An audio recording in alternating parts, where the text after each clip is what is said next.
109 ह्याच room number 109.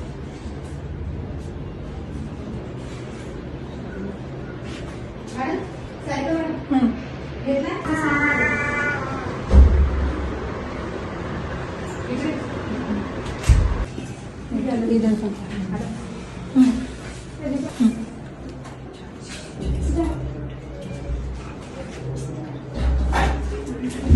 Madam इकडे 70.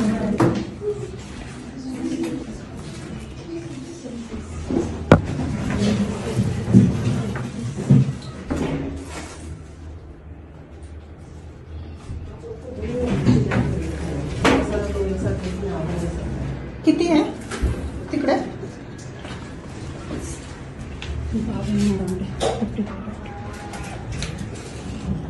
त्याच्यात बॉक्समध्ये असेल काही ते एक मिनिट इथून आहे मॅडम. हे घ्या.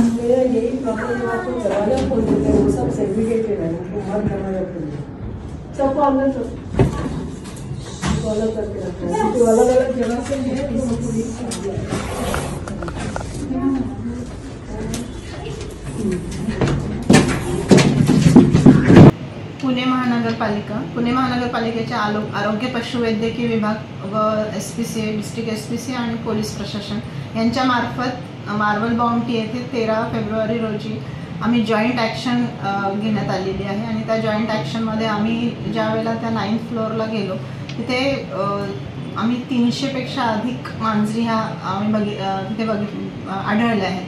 आणि ते जेव्हा बघताना आम्ही तिथे विचारणा केली आणि त्या कॅट ओनर्सला सगळ्या गोष्टी विचारल्या. तिथे त्यांनी त्या ज्या पाळलेल्या कॅट्स आहेत त्यांच्यासाठी सेवक नेमलेले आहेत. आणि तिथे मेडिकल रिपोर्ट्स आम्ही विचारले. त्यावेळेला मेडिकल रिपोर्ट्स त्यांच्याकडे अवेलेबल नव्हते. काही मांजरींना जखमा झाल्या होत्या, काही प्रेग्नेंट होत्या, काही किटन्स होते, असे सगळे इनब्रीडिंग पण झालेलं.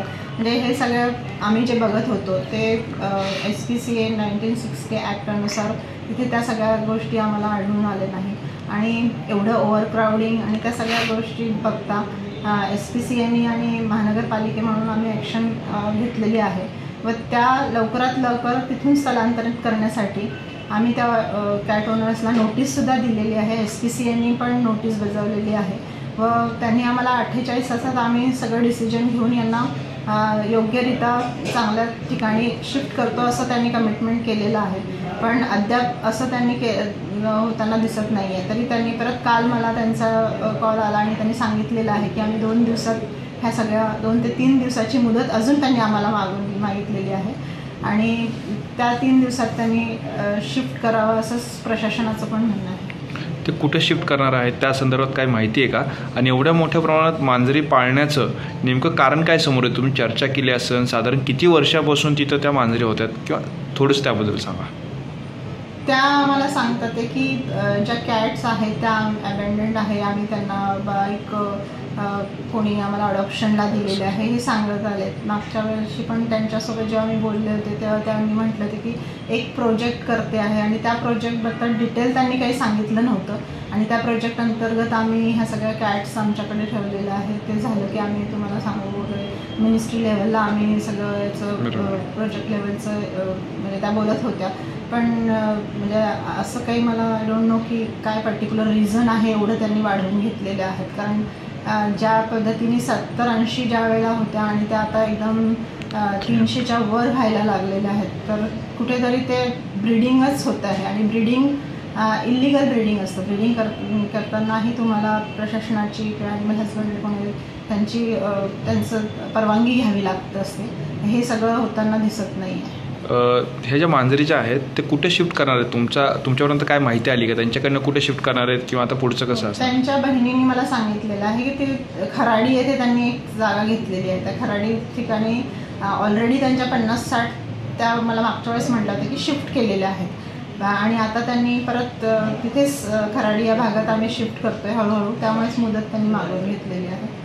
पण जर खराडी येथे त्यांनी शिफ्ट केलं नाही तर आम्हाला परत स्ट्रिक्टली ॲक्शन घेऊन ह्या सीज करून महानगरपालिकेच्याच म्हणजे आम्हाला ती जागा शोधावी लागेल आणि व्यवस्थितरित्या ह्या सगळ्या कॅट्सला सेफली आम्हाला ठेवून स्टरलायझेशन करणे, वॅक्सिनेशन करणे हे सगळ्यात पहिलं आमचं कर्तव्य असणार आहे as a chief veterinary officer आणि आम्ही हे सगळ्या स्टेला लवकरात लवकर वॅक्सिनेशन स्टरलायझेशन करून व्यवस्थितरित्या शिफ्ट करू.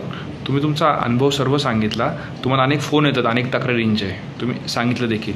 नागरिकांना काय आव्हान करतात ज्या काय अशा घटना घडतात किंवा जे काय प्रॉब्लेम्स असतील, काय कशाप्रकारे आव्हान करतात? नागरिकांना मी एवढंच सांगेन की माझ्याकडे पुणे महानगरपालिकेने ऑनलाईन परवाना हा एक आमचा सेक्शन आहे आणि जेव्हा आपण प्राणी प्रेमी सगळेच असतो आणि जर डॉग कॅट हे जे पाळीव प्राणी तुम्ही तुमच्याकडे असेल तर त्याचा परवाना घेणं गरजेचं असतं आणि तुमच्या सोयीनुसार तुम्ही 1 किंवा 2 जरी डॉग किंवा कॅट ठेवता आहे तर रीतसर त्याची महानगरपालिकेकडे तुम्ही नोंदणी करावी. त्याला अँटी रेबीज वॅक्सिनेशन देणं हे फार गरजेचं आहे आणि ह्या सगळ्या इकोसिस्टीममध्ये तुम्ही जेव्हा महानगरपालिकेत किंवा महानगरपालिकेच्या याच्यात हे परवाना घेत असताना तुम्हाला वॅक्सिनेशन तर पाहिजेच, परत तुम्ही त्यांना बाहेर फिरवताना महानगरपालिकेचे जे नियम आहेत ते सुद्धा फॉलो करायला पाहिजे. किंवा बाहेरच्या देशात आपण जसं बघतोय किंवा महानगरपालिका पण आता फाईन घेते आहे. तुम्ही बाहेर नेत्यांना फिसिस त्यांचे किंवा हे सगळं स्वतःहूनच हे केलं पाहिजे, उचलून